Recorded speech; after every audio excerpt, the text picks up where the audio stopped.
Pericó ha escrito muchas otras, incidiendo siempre sobre su tema preferido, en el cual se puede considerar al doctor Pericó como la autoridad máxima, que es la prehistoria de España. Aprovechando de su presencia en Lima, hemos invitado al doctor Pericó que nos haga escuchar su palabra, y esta noche va a tratar de un tema de interés para todos nosotros, pues se relaciona con la prehistoria de España. Quiero, con estas breves palabras, presentar al doctor Pericó nuestro más cordial saludo y el deseo de mantener con él y con la Universidad de Barcelona las más estrechas relaciones.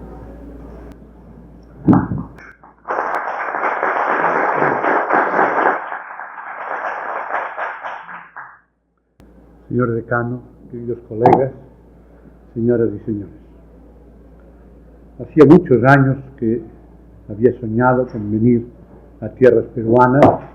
Mis aficiones americanistas exigían que algún día yo viniera a América, pero las circunstancias de la vida no han sido favorables hasta el momento presente para que este sueño mío se realizara. Y hoy estoy aquí entre vosotros, realmente emocionado por esta recepción tan calurosa y tan cariñosa, y por estas palabras de vuestro decano. Y yo traigo el saludo de la Universidad Hermana de Barcelona, de la Universidad Española en general, y repetiré lo que he dicho en privado a algunos de vosotros. Nos consideramos en deuda ahora con vosotros y esperamos recibiros, a profesores y alumnos, recibiros en nuestras universidades, concretamente en la mía de Barcelona. Sería para mí un placer el tener a alguno de vuestros alumnos y recibir a algunos de mis colegas de esta universidad gloriosa, de tanta tradición, para corresponder de alguna manera a las atenciones que habéis tenido conmigo. Yo bien quisiera hablaros hoy de temas americanistas. Yo comprendo que sería que yo pudiera aportar algo nuevo a este problema o estos problemas apasionantes que constituyen la historia de la América primitiva, sería para mí el mayor placer. Pero yo no me atrevo aquí ante maestros que trabajan directamente sobre el terreno y por tanto conocen las cosas mucho mejor de las que puedo conocerlas yo a través de publicaciones que llegan siempre con retraso.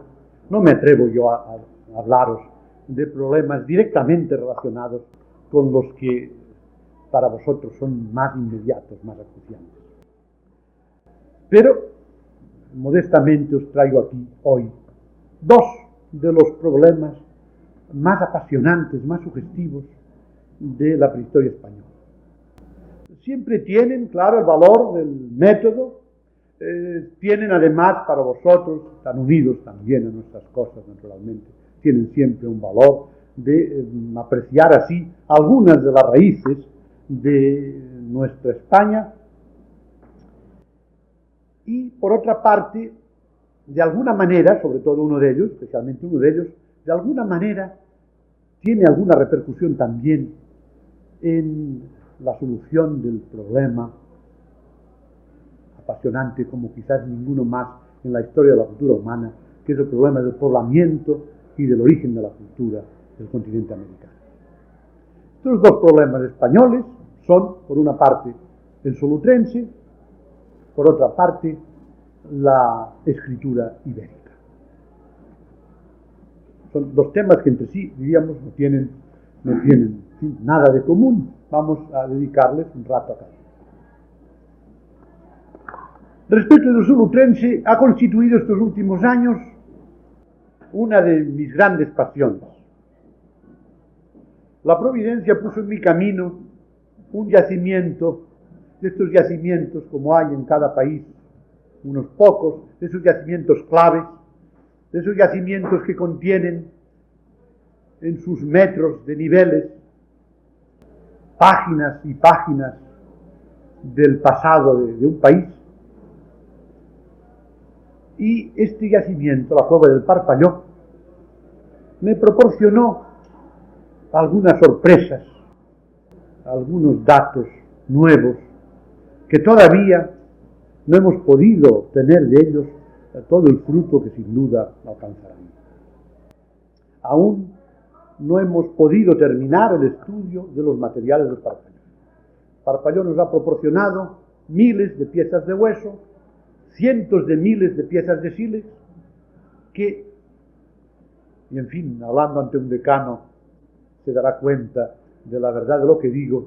Mi cargo de decano, y antes de vicedecano, y antes de secretario de la facultad, creo que son los que tienen la culpa de que yo no haya terminado todavía con mi labor de clasificación y de estudio de la cueva del Parpalló. Esta cueva, os voy a mostrar en la pizarra el interés extraordinario que presentaba, porque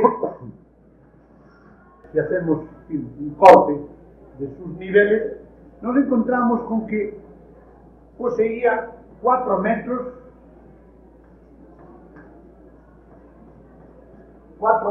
de depósitos magdalenianos. Esta cueva está situada cerca de Gandía, cerca de Valencia, por tanto, ya entrando en la zona sudeste de España. Allí nunca se había creído que pudiera llegar la cultura magdaleniense. La cultura magdaleniense es una cultura evidentemente nórdica, es una cultura del último momento frío por el que pasó Europa, hace más o menos 15.000 años. Una cultura que tiene para América su interés porque, evidentemente, los esquimales representan de alguna manera el último eslabón que empieza en el magdaleniense del occidente. Y fue una sorpresa enorme el que en una zona tan meridional se encontrase un yacimiento. Y aquí viene ahora una enseñanza para los jóvenes, sobre todo. Es decir, los jóvenes han de pensar que muchas veces, es decir, la ortodoxia aceptada generalmente en la ciencia, no hay que ser demasiado fiel, y no es que yo predique ahora la ortodoxia siempre. Pero cuando yo empecé a excavar el Parpalló, había una ortodoxia en la prehistoria española, que además ya venía muy bien incluso con ideas políticas, porque la prehistoria, aunque está tan lejos de nosotros, no hay duda que ha sido utilizada también con fines políticos. España se consideraba dividida en 2 zonas durante el Paleolítico Superior. Una zona cantábrica y catalana, europea, con magdaleniense, y otra zona, todo el resto de España, que era africana. Y al descubrir la cueva del Parpalló, nos reveló el hecho de que contra esa ortodoxia admitida por todos, el magdaleniense, es decir, la cultura nórdica, la cultura europea, había alcanzado Valencia y después incluso regiones más ricas. Pero en fin, este magdaleniense que ofrece un problema tremendo, porque este magdaleniense se inicia con una fase, el magdaleniense 1, que se encuentra solamente en la Charente francesa, cerca de Burdeos, en el Parpalló y en Polonia. Un fenómeno rarísimo de difusión, pasando por encima de comarcas muy extensas donde no aparece.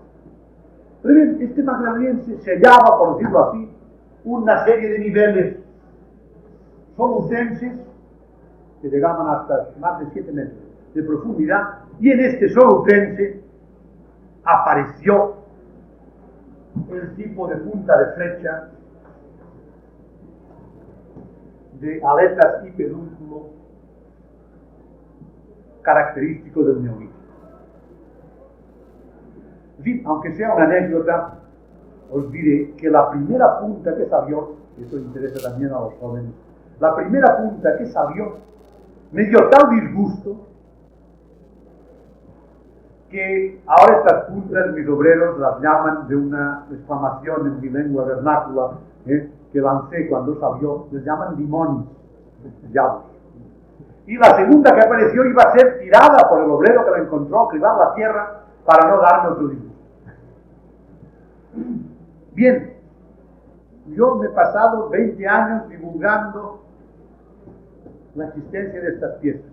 Todavía está la fuerza de la vieja ortodoxia, que todavía hay algunos arqueólogos en Europa que se resisten a aceptar que esto sea solución. Estoy seguro que si no hubiéramos tenido la fortuna inmensa de estos 4 metros de magdaleniense que sellan por completo el yacimiento, nadie creería que esto fuera solución. Claro, por fortuna después hemos encontrado bastantes más yacimientos. Yo tengo una cueva en lo alto de un monte muy empinado que está guardada en buena parte para que todos los especialistas que quieran ver cómo aparecen in situ estas puntas puedan vivir. Bien, esto nos planteó un problema tremendo.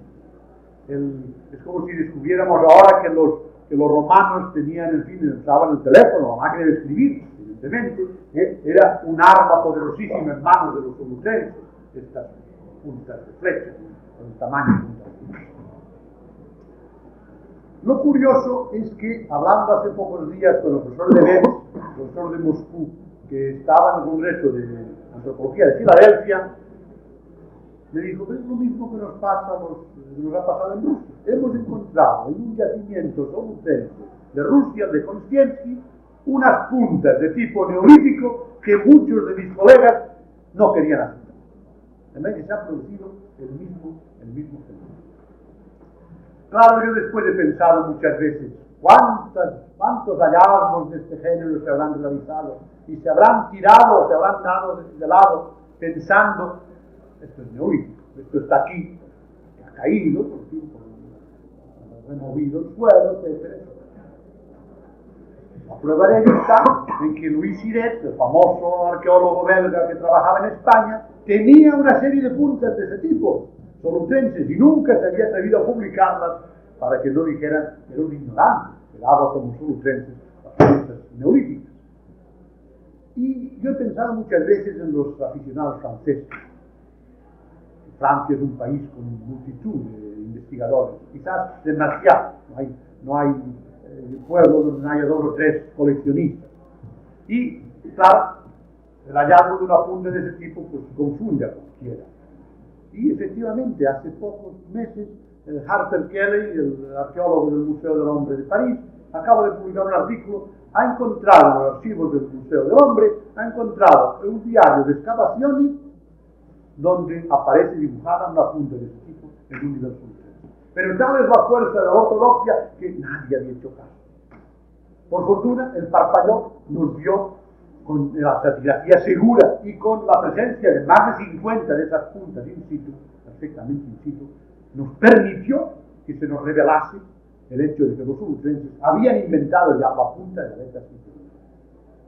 Pero entonces esto trajo otras consecuencias. Hay una cultura, una industria africana, el ateniense, que conoce las puntas y las letras superiores. Ese ateniense ha estado, digamos, bailando un poco entre el musteriense y el protoneolítico, pero más o menos es una cultura, todo el mundo está conforme en creer que es una cultura del paleolítico superior. Y entonces se nos plantea este problema. ¿Hay alguna relación, algún contacto entre el ateniense africano y el solutense español? Esto exigiría que el hombre hubiera atravesado el estrecho de Gibraltar con medios monumentales. Y aquí, este ha sido el fundamento de una polémica que dura todavía y que nos ha dividido a los arqueólogos franceses y españoles. En general, los arqueólogos franceses, por ejemplo, el mismo Batebren, mi querido maestro, quien ahora en estos meses se celebra su aniversario, va a cumplir 80 años. Bren mismo no acepta la relación entre África y Europa. Y el director del Museo de Argel, Balou, hombre eminente, tampoco. Nos encontramos pues divididos en 2 casos. Los que creemos que es imposible explicarse este invento en 2 comarcas vecinas, separadas solo por los 14 kilómetros del estrecho de Gibraltar, en un momento semejante, y los que creen que estas 2 invenciones, estas 2 técnicas, estos 2 tipos de punta, nada tienen que ver entre sí. fin, yo no creo hoy día, después de los viajes, en fin, fantásticos de algunos navegantes solitarios, yo no creo que nadie pueda ya dudar de que el estrecho de Gibraltar, cuyas orillas se divisan en un día de calma, constituye una invitación a atravesarlo a nado o sobre un madero, de cualquier manera, que el estrecho de Gibraltar haya podido ser obstáculo al hombre del político superior, que era un hombre ya semejante a nosotros físicamente y también mentalmente. El hombre que creó Altamira, no le podemos negar la posibilidad de atravesar el estrecho de Gibraltar. Por otra parte, el poblamiento de las islas de Oceanía, de Australia, por ejemplo, evidentemente se realizó por gentes que no estaban mucho más elevadas en los medios de navegación. Pero este es el problema planteado. Yo, hace unos años, en fin, fui partidario decidido del origen africano del sur. Hoy quizás no lo soy tanto, pero sigo creyendo que todo el ateniense norteafricano, que por otra parte se enlaza con una industria de puntas de retoque bifacial, que se llama la cultura de Steel Bay, que llega hasta el Cabo, forman una unidad, una gran unidad cultural. Pero si salimos de España, pasamos más allá de Francia, nos encontramos con el solutrense centroeuropeo y el solutrense oriental. Y aquí es donde los arqueólogos rusos han realizado obviamente algunos hallazgos realmente de tremenda importancia. Existe un solutrense europeo oriental que parece penetrar hacia el norte de Asia, y en este solutrense se dan, como decía antes, las puntas de tipo norte. Y entonces, cuando a partir del año 26 fue revelado a la arqueología americana toda esa serie de descubrimientos que han ido multiplicando un interés extraordinario, las puntas de Folsom, las culturas de Folsom, de Yuma, etc., caracterizadas precisamente por las puntas de retoque bifacial, de técnica absolutamente igual a la solutrense, asiático, europea, africana. Se nos plantea otra vez el problema. ¿Tienen algo que ver esas piezas americanas con las piezas del viejo mundo? Naturalmente, esto nos plantea el problema con el que topamos siempre en etnología, en historia de la cultura, que es el problema del difusionismo frente a la invención independiente. Problema en el que, como en todos los aspectos de la ciencia, hay el predominio incluso de la moda.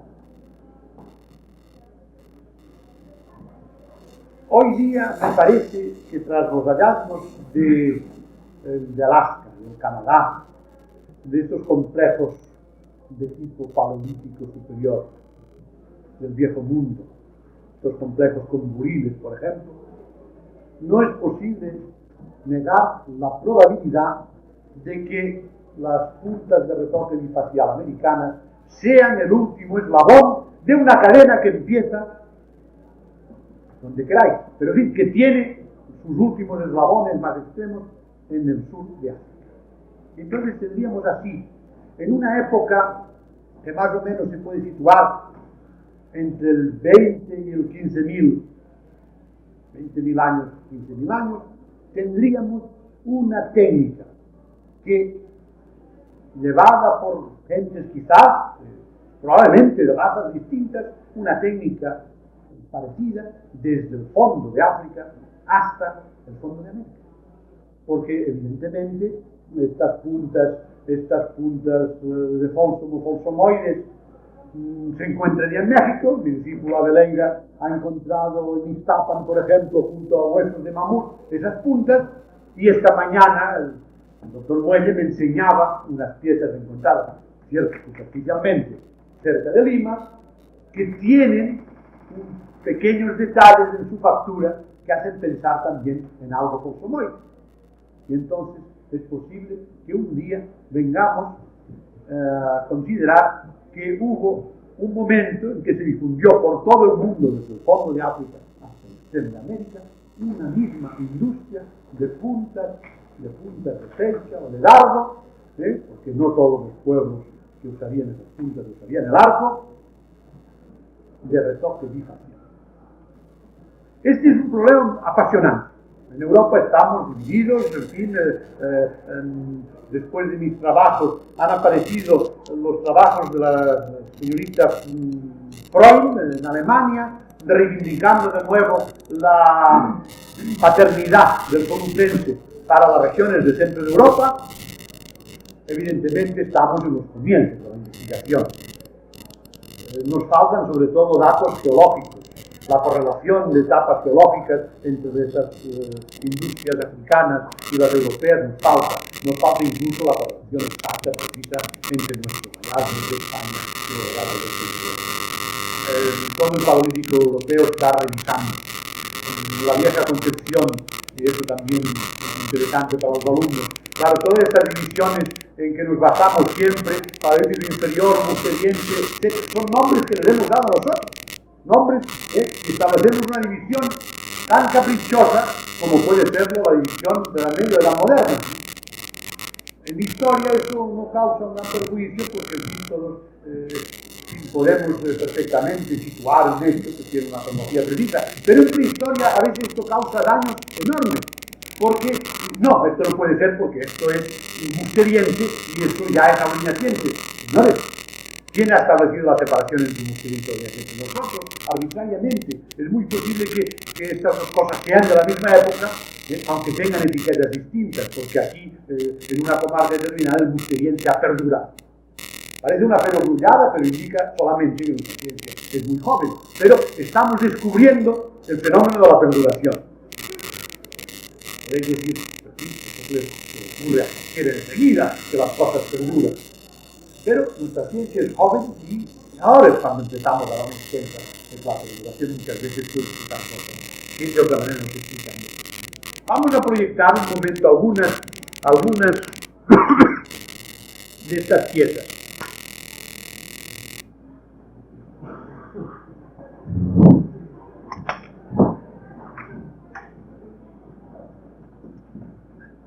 Aquí tenéis de varios materiales de la cueva del Parpalló, por ejemplo, estas puntas del solutrense inicial, muchas veces muy toscas y otras veces con retoque que no llena toda la superficie. Hay otro aspecto interesante aquí, y es el de que muchas veces se publican en los libros, en las publicaciones de los yacimientos, solamente las piezas bonitas. Se descuidan las piezas más toscas, y muchas veces estas piezas toscas son las que nos establecen un verdadero paralelismo entre los yacimientos.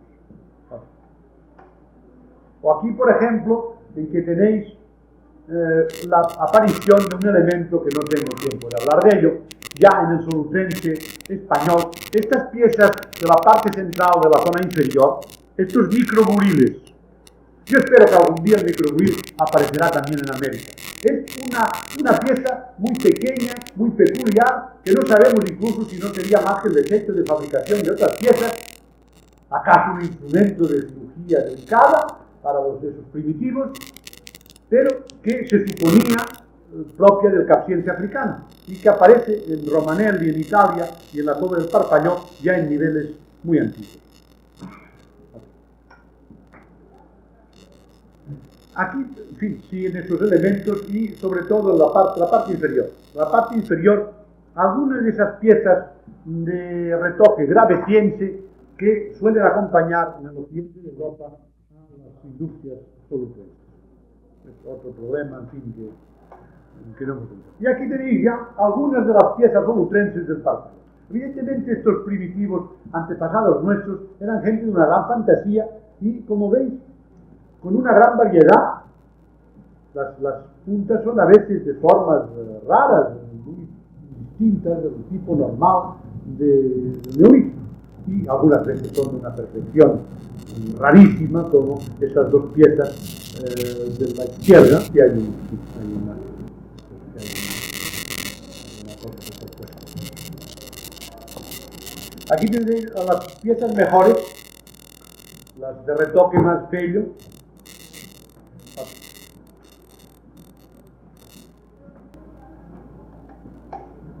Y aquí algunas de las piezas también más perfectas que aparecieron en el Parpalló. Ahora bien, este Solutrense tiene para darnos, complicarnos las hipótesis y permitirnos combatir la vieja ortodoxia, es que Solutrense tiene también arte. Por ejemplo, aquí tenéis una plaquita grabada de la Torre del Parpallón, del nivel solutrense, en que aparece una cierva amamantando al cervatillo con las manchas de la piel moteada del cervatillo, multitud de líneas que no sabemos qué significado tendrían. O bien, esos motivos geométricos que algunas veces tienen formas y líneas para desmentir una vez más, decir, la hipótesis de que el naturalismo está reñido con este geometrismo. Otras veces plaquitas pequeñas como esta del caballo pastando, con esa rara perfección de la cabeza y la tosquedad en cambio el resto del cuerpo. Se trata de una plaquita de piedra que no tiene más que 4 o 5 centímetros. Y ya incluso tenemos la suerte de contar con alguna obra maestra de la pintura paleolítica, como este caballo saltando en rojo, que se parece enormemente a algunas figuras de Fondegón y del arte rupestre del norte de España. Con lo cual, y aquí, en fin, para convenceros de que tenemos encima del solutrense, tenemos verdadero madrileñense, unas cuantas diapositivas que no ofrecen duda. Por ejemplo, este del solutrense primero, el que os he dicho que se encuentra en Polonia y en la Charente, sí. Y después las piezas de hueso y de asta del magdalenense 2 y del magdalenense 3, las puntas de doble bisel, las puntas de sección cilíndrica, las agujas de coser, etc. Con esas decoraciones, estas varillas semicilíndricas tan curiosas, y los arpones iniciales. Esto da una cronología perfecta. Aquí es el momento en que se inicia, a mediados del magdalenense, se inicia el tipo de arpón que después ha tenido un desarrollo extraordinario, en fin, hasta el momento actual las poblaciones árticas siguen usando ese invento que el hombre del magdaleniense creó por vez primera, y se ve muy bien cómo lo creó, partiendo de un bastón con abultamientos que después se convierten en esos dientes iniciales, incipientes de este magdaleniense 4 del Parpallón. Y aquí, puntas semejantes que yo diría que parecen esas puntas que esta mañana estaba yo viendo de obsidiana de cerca de Lima y que son africanas, son del África del Sur, de niveles paralelos, seguramente contemporáneos de nuestro solutrense occidental. Y aquí algunas piezas atenienses. La Ateniense es una industria con un predominio extraordinario del pedúnculo, vea las que son la parte inferior. Y algunas veces se producen puntas que recuerdan mucho a las del Parpallón, como vamos a ver en esta última proyección, en que aparecen comparados en la parte inferior las puntas del Parpallón y en la parte superior las puntas del Ateniense norteafricano. Algunas de estas puntas proceden de una cueva de Tánger. Yo no creo que sea posible dudar de que estamos frente a fenómenos de paralelismo entre el norte de África. Por desgracia no hemos encontrado una tarjeta de visita, pero en estos últimos años he estado excavando otra cueva cerca de Valencia, la cueva del Barrangán en Rótova, y allí encontré un fragmento de cráneo del tipo de Cro-Magnon, pero con características perfectamente claras de la variante africana del hombre de Cro-Magnon. Esta variante africana del hombre de Cro-Magnon es nada menos que el tipo Guanche, y el tipo que llaman los antropólogos de Mechta el Arbi, de una estación de Argelia. Para mí este fragmento de cráneo es ya la tarjeta de visita. Es un africano que vivió en la región de Valencia. Pero sí, aún esto no ha convencido a mis contradictores y hemos de seguir luchando para ver si encontramos por fin algo que les convenza de que el hombre del Paleolítico superior pudo pasar el estrecho de Gibraltar. Vamos a dar un salto y voy a hablaros de otro problema para nosotros no menos apasionante, quizás más, para vosotros menos, naturalmente, ya ligado con las cosas de América. El problema de los viveros, o mejor dicho, porque en fin, el problema de los viveros es un problema muy complejo y no tengo tiempo para tratarlo. Dios mediante en la próxima lección trataré un poco de este problema, pero del aspecto concreto de la lengua y de la escritura ibérica. Naturalmente los iberos son nuestros antepasados directos, por lo menos los antepasados de los que, como yo, procedemos de las regiones levantinas o meridionales de la península. Y estos antepasados, en fin, han dado incluso nombre a la península, es decir, todo el mundo considera a los iberos como los verdaderos abuelos de los españoles actuales. En realidad, los iberos eran gente, probablemente todavía sigo yo creyendo, que son africanos y que únicamente estuvieron en el Levante y en el Sur. ¿Vale? Que esta es la razón por la que siempre insistimos en que la denominación de península ibérica es una denominación completamente errónea. Para un arqueólogo, para un historiador, esta denominación no puede aceptarse. La península es la península hispánica, pero no la península ibérica. Pero en fin, los nombres, a veces otras razones imponen otros nombres, en este caso, ese es el nombre que se ha hecho popular, se ha popularizado y contra el cual sería inútil ya luchar. Pero en fin, yo como historiador insisto siempre en que esto es un nombre. Pues bien, esos iberos antepasados nuestros tienen para nosotros claro un interés extraordinario. Son gente a la que podemos seguir leyendo los textos de los autores romanos, nos parece estar leyendo la descripción de los españoles actuales. Las virtudes y los defectos de los iberos eran las virtudes y los defectos de los españoles de todos los tiempos. Y claro, nos sentimos muy cerca de ellos. Pero esta gente hablaba un idioma que no es el nuestro. Hemos olvidado el idioma. Bueno, nuestros abuelos, el abuelo 60, el abuelo 75, el abuelo 55, ya hablaba de ibero. Pero esto representa una tragedia histórica, etcétera, consideraciones que ahora no. Pero también ¿cómo reconstruir este joven? Por fortuna los iberos en algún momento aprendieron a escribir. Y nos han dejado algunos textos que Hübner recopiló hace 70 años en una obra famosa. Esos textos estaban en letras que se llamaban letras desconocidas. Claro, había signos, aparecían signos como este, que naturalmente cualquiera puede leer, la banda griega, la L, o por ejemplo, todo el mundo había descubierto desde el siglo XVI, Antonio Agustín, que es sobre una S, etc. Hay unos cuantos signos perfectamente claros, porque esto es la O, es la R, etc. Pero, al lado de unos pocos signos que se podían fácilmente interpretar, había multitud de signos que no se podían interpretar. Y las lecturas que se habían dado en el siglo pasado, en el primer. La cosa estaba un poco muerta. Cierto es que muchos eruditos y muchos aficionados habían ya supuesto que estos iberos debían hablar en vasco. Y el vasco-iberismo, desde los tiempos de Humboldt, por lo menos, era una cosa aceptada.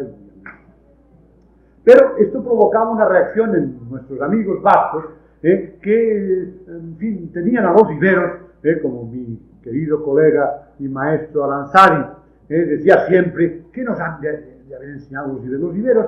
Los iberos eran la parte de España, en fin, más bulliciosa, menos seria, diríamos, en fin, eran valencianos, andaluces, catalanes, en fin, gente que, por lo menos políticamente, bastante desacreditada.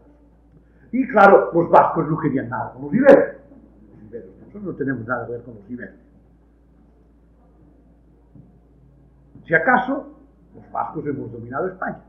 Los nombres vascos se encuentran en toda España. La cosa estaba así en un punto muerto cuando el año 23 se descubría en Alcoy Alcoy es una ciudad llena de, en fin, sus alrededores llenos de vestigios. Yo lo he llamado a veces la capital prehistórica de España. Se descubría cerca de Alcoy un texto, un plomo, con más de 300 signos, en un alfabeto tan griego arcaico, jónico arcaico del siglo VI, del siglo V, que se podía perfectamente leer. Después lo proyectaré. Se podía perfectamente leer. Y la lectura, aquello fue una revelación. Se leyó, Irique, Daroca, Darocam, etcétera, Vas, Bustinerri, cosas que sonaban como vascos. Y lo publicó Cejador, un lingüista muy conocido, y lo tradujo. Sencillamente, esto es puro vasco. Ya tenemos por fin la clave de la lengua ibérica. Estos iberos de Valencia hablaban una lengua de vasco.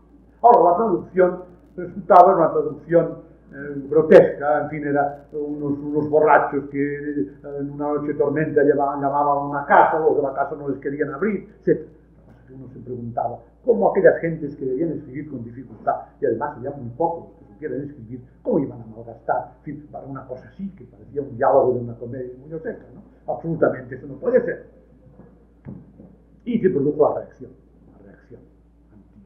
anti-vasco-iberista, una reacción tan que pareció definitiva.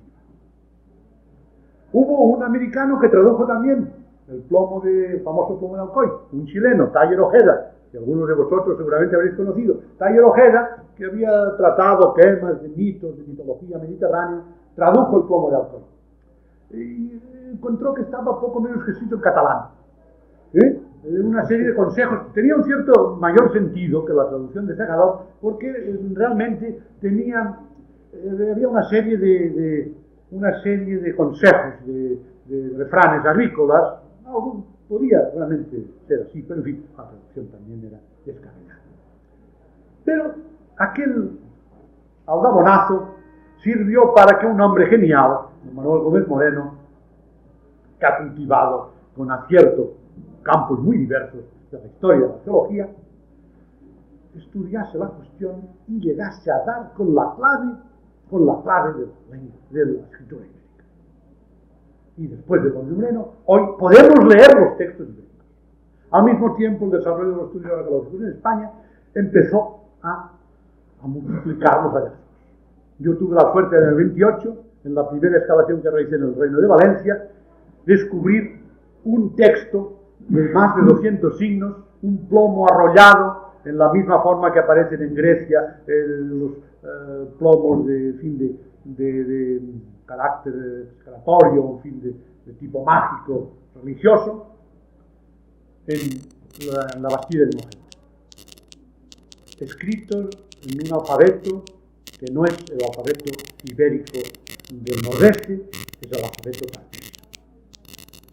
Después he tenido la suerte, en fin, no pasa año que, en fin, mis discípulos o yo mismo, en nuestros trabajos, no descubramos este año, hemos encontrado ya 3 o 4 textos más. No pasa año sin que encontremos nuevos textos. La rebusca de esos textos es algo realmente apasionante porque estamos siempre pendientes del día que aparecerá la piedra de Rosetta, el día que aparecerá un texto en griego y ibérico o en latín ibérico. Hasta ahora no ha aparecido nada. Y ya, después de Gómez Moreno, podemos leer esos textos.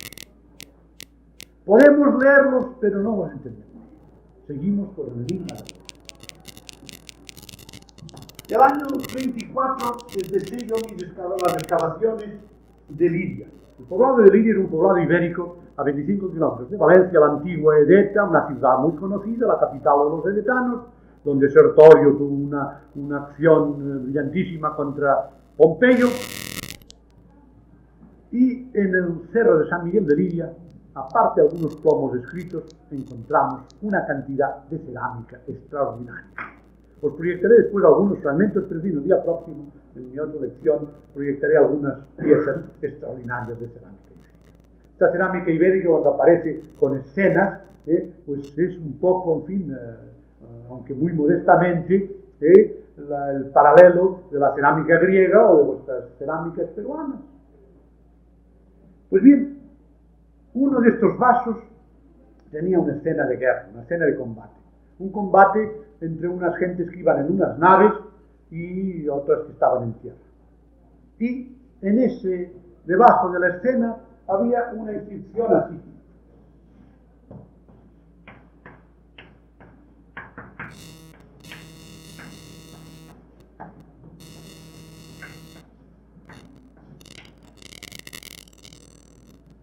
Bueno, esta inscripción, gracias al alfabeto del sistema nuevo, no se puede perfeccionar. Y interrumpo la inscripción para poneros aquí el sistema nuevo. Sencillamente, la idea genial de Gómez Moreno fue, como fue en el caso de Champollion, pues es que es un sistema mixto en que hay unos signos con valor alfabético y unos signos con valor silábico. Y al lado de los signos alfabéticos, que son la A, la E, la I, la O y la U, si os dais cuenta que la A y la E sí son, diríamos, mediterráneas, pero ya, digamos, modernas. La I es la iota, es la I fenicia. La O no tiene explicación. Y la U también es difícil de explicación. Hay algunos de estos signos que son parientes de los signos pretéritos, evidentemente, de los idiomas y de los casos. Después hay unas cuantas letras, la L, la S, otra S, la R, variantes, ¿no? No creo que haya ninguna más así segura. La N, que sí, la N es una letra que ya desde los tiempos de los primeros jeroglíficos egipcios no ha variado. Bueno, y después los signos silábicos. Y los signos silábicos tenemos tres series. Una que corresponde a los valores ba o pa, ba, pe, pi, po, pu, o pa, pe, pi, po, pu. Otros que corresponden a los valores ga, que, ki, ko, pu, o ka, que, ki, ko, pu. Y otros que corresponden a los valores da, de, di, do, du, o ta, te, ti, to, tu. De manera que tenemos el ba. El ba no tiene explicación, a no ser que pensemos en un signo jeroglífico egipcio, una pierna, más o menos esquematizada, que tiene el valor de B. Ba, B, Bi, el Bo y el Bu. Y después el Ga, el Ge, el Gi, el Ki, el Go y el Gu. Bueno, después de esto podéis leer la inscripción. Y el da de Didu, el da de Di o Ti, Do o To y Du. Este signo Du es el mismo Du de los egipcios, del signo jeroglífico egipcio, exactamente igual. Bueno, pues a esto se reduce. Hay algunos otros signos, en fin, que todavía los tres que aparecen muy raramente. En fin, el proceso del descubrimiento es sumamente curioso, que no tengo tiempo para explicarlo. Pero en fin, la cosa es muy sencilla. Tenemos una cantidad extraordinaria de monedas ibéricas, en fin, de cecas ibéricas. Algunas de estas cecas después repiten los tipos. Os enseñaré una de ellas, podrá pasar, si no habéis visto. Estas monedas, acuñadas ya en parte en la última época griega, cuando Ampurias era un centro comercial importante, y en parte ya bajo los romanos, en los primeros tiempos, como esta, por ejemplo, de Huesca, de Oscar. Estas monedas, claro, después continúan con los mismos tipos. Tenemos, por ejemplo, una ceca Irtirda, Lérida.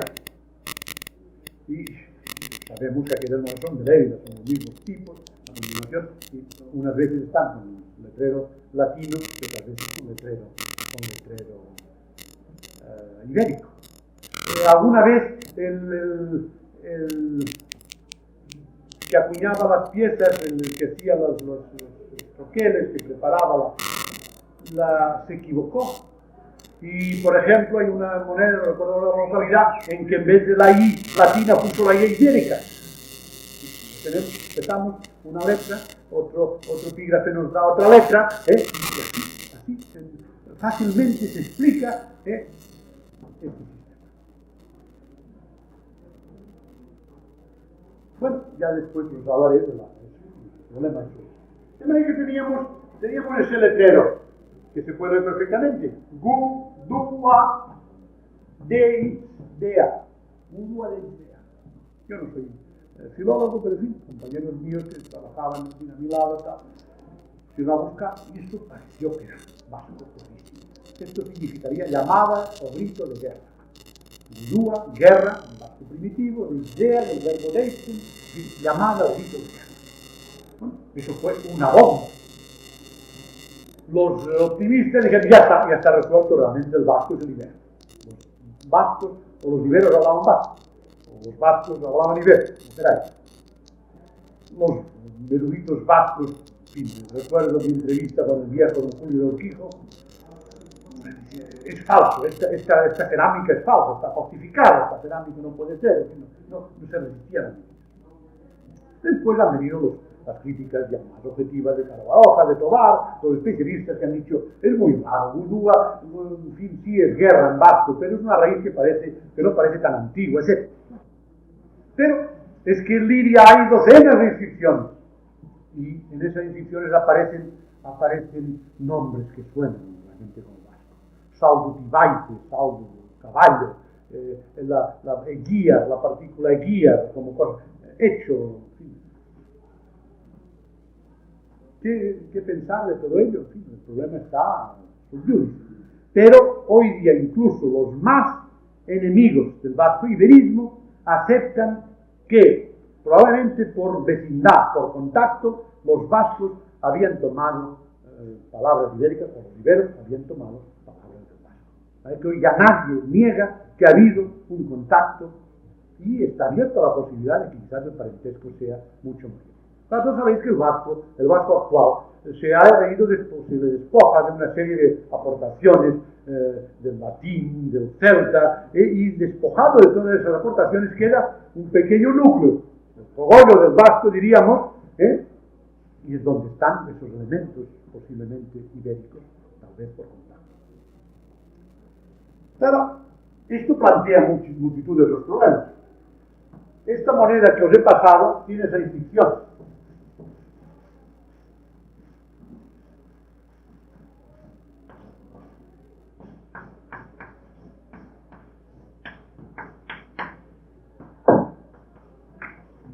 Volcan, la moneda de Oscar, Huesca. Había una moneda que los no habían nunca podido leer bien, una moneda famosa.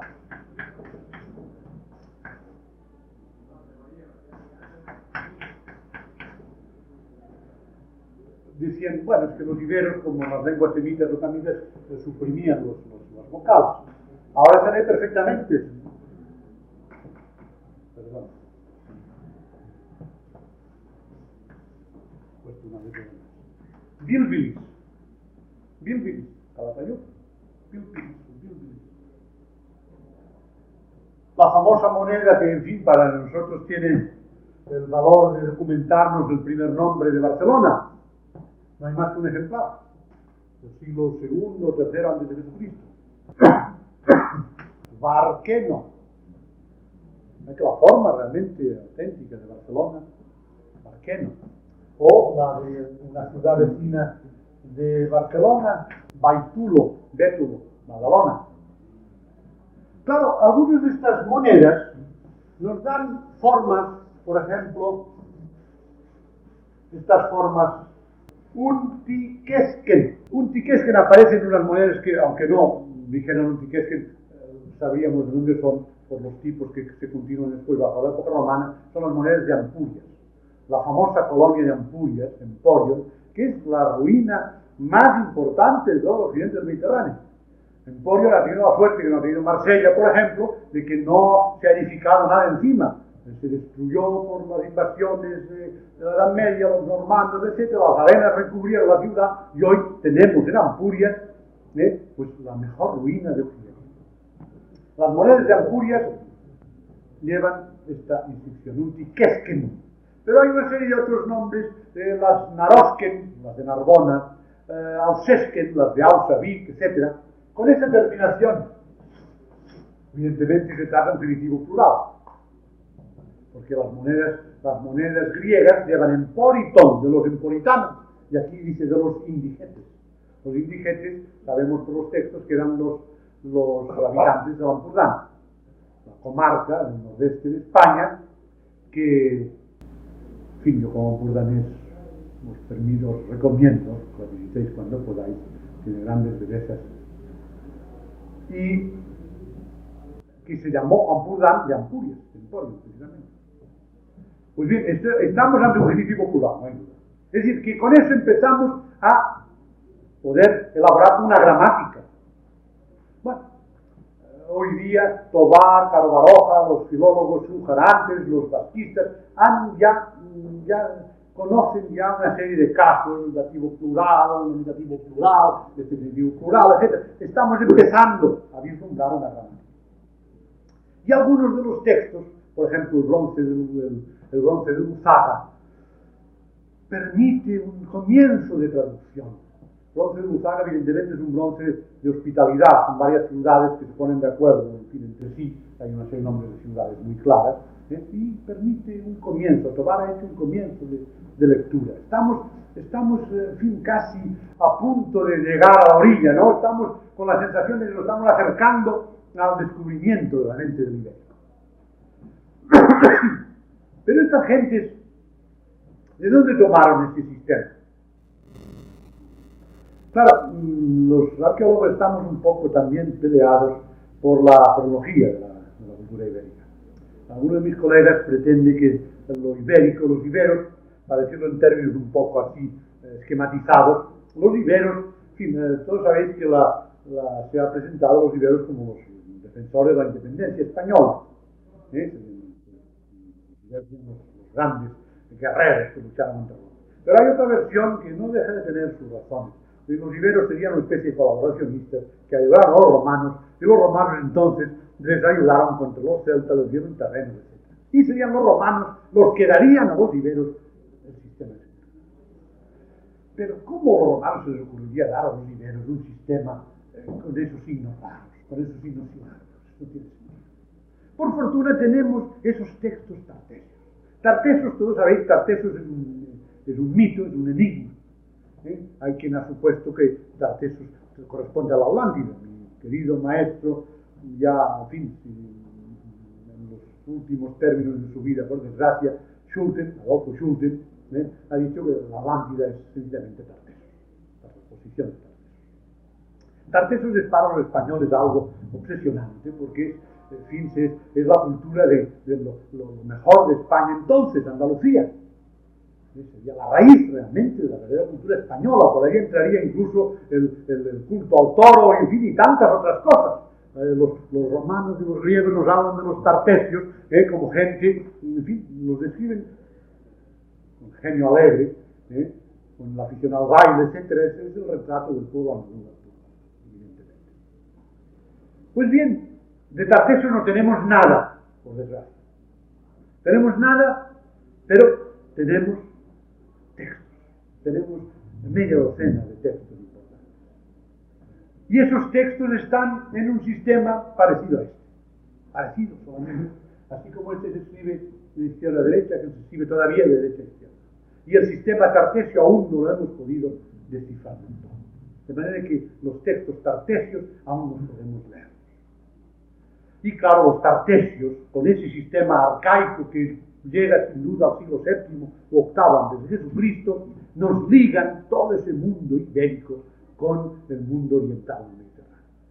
Estamos ante un caso, en fin, de una derivación de escrituras de sistemas de Chipre, de Caria, de Creta, prehelénicos realmente, prehelénicos. Si no, no se explicaría. Los griegos o los romanos hubieran dado su sistema de escritura, un sistema muy parecido.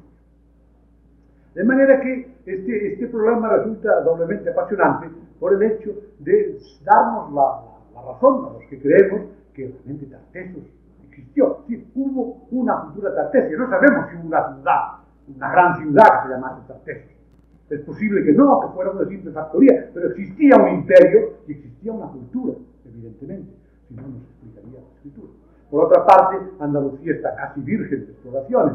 Yo estoy convencido de que el día que Andalucía se explore saldrán los textos a docenas. En fin, algún día daremos con el archivo. o en el archivo de estas gentes. Vamos a proyectar alguna de estas.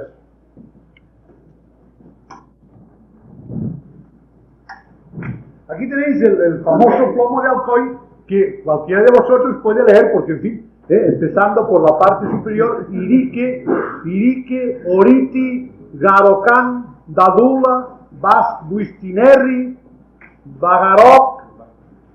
Después vienen 3 S que el bueno de Cejador decían a los borrachos que llamaban y desde arriba le decían callaos, les hacían bueno, veis enseguida que se trata. Después han aparecido últimamente algunos otros textos en la misma escritura, una escritura jónica, arcaica, que puede ser del siglo VI o IV antes de Cristo. Bueno, este es el cuadro que ya os he proyectado con los signos. Hay muchas variantes, naturalmente, pero estas son las más frecuentes, en fin, un poco esquematizadas. Y aquí un texto bastante largo de 150 signos del famoso plomo de Castellón, encontrado ya hace mucho tiempo y que ahora puede leerse, como veis, en la parte inferior. Aparece muchas veces la partícula van, lo veremos quizás después. Siga. Van o Evan. Bueno, ahora de Lidia, la cerámica de Lidia, tengo muchas proyecciones, pero en fin, hoy no voy a proyectar más que algunas, para que veáis la trascendencia que tiene para nosotros esta cerámica, cuando aparece así con figuras humanas. Aquí tenemos una dama con su mantilla, es innegable que se trata de la mantilla, pero la mantilla, como la puede llevar ahora una dama española, y esto es del siglo III o II antes de Jesucristo.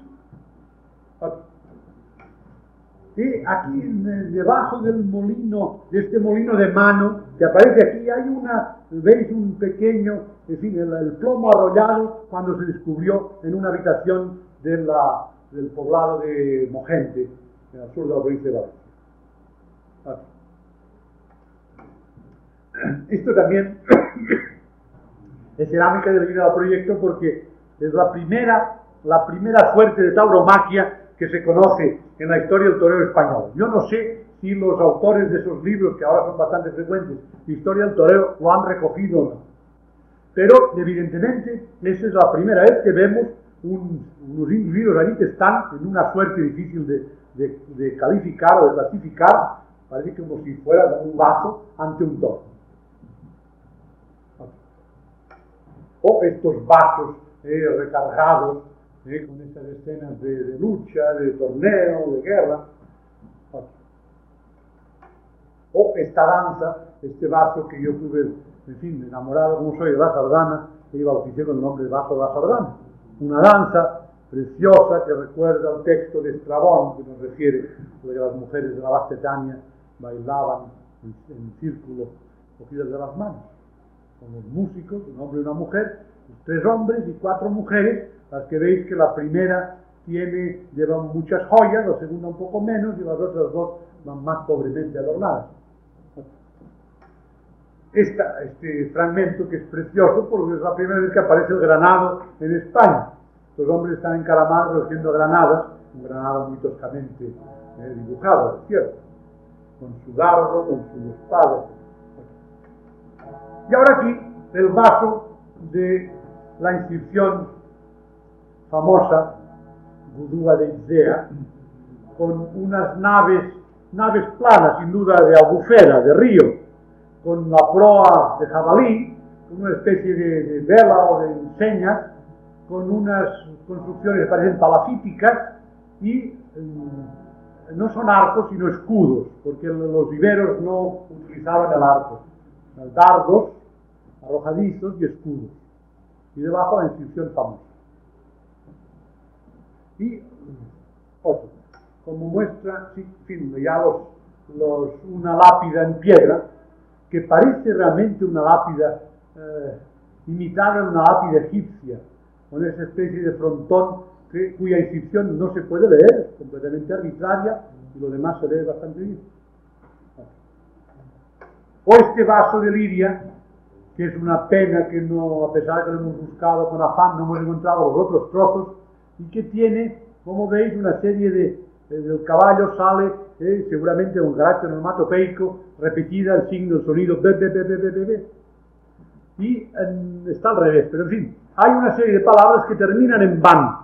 Esa partícula van que hemos pensado que es una forma de genitivo, como el ben, el lim de los camitas, semitas. Tobar cree que cuando aparece la forma evan significa piedra, también palabra camita, de manera que tendríamos quizás con ello la prueba del contacto que muchos creemos seguro entre los iberos y las poblaciones bereberes de camitas del norte de África.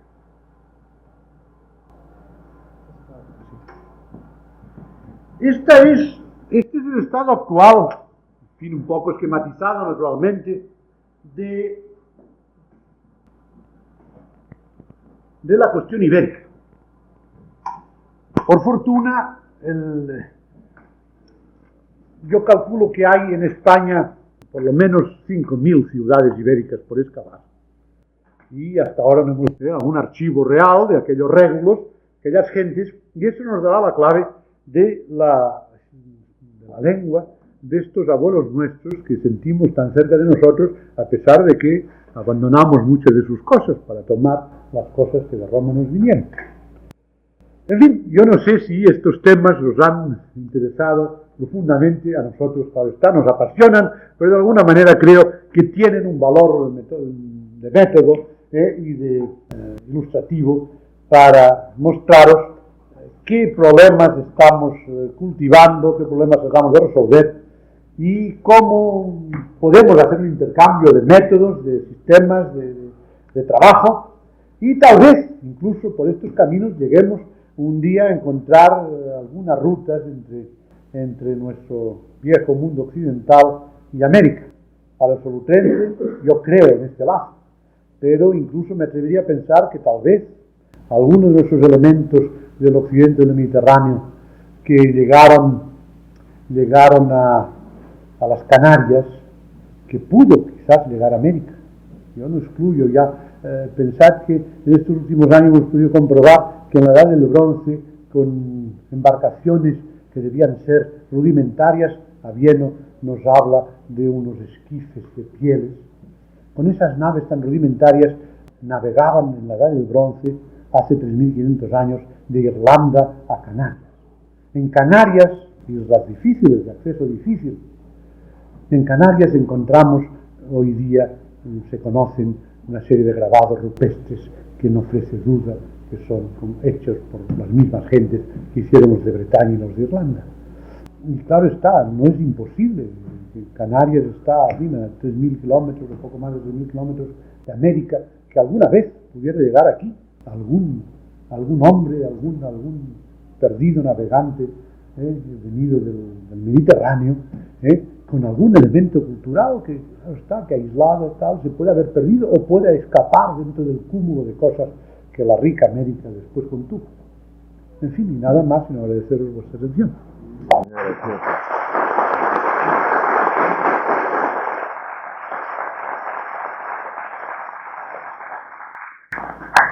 Yo desearía que, en fin, si hay alguna cosa que pudiera aclarar, en fin, o que pudiera explicar, con mucho gusto la vida. Es tan completa la conferencia que realmente estamos todos de lo más satisfechos con ella y le agradecemos por su brillante exposición. Muchas gracias.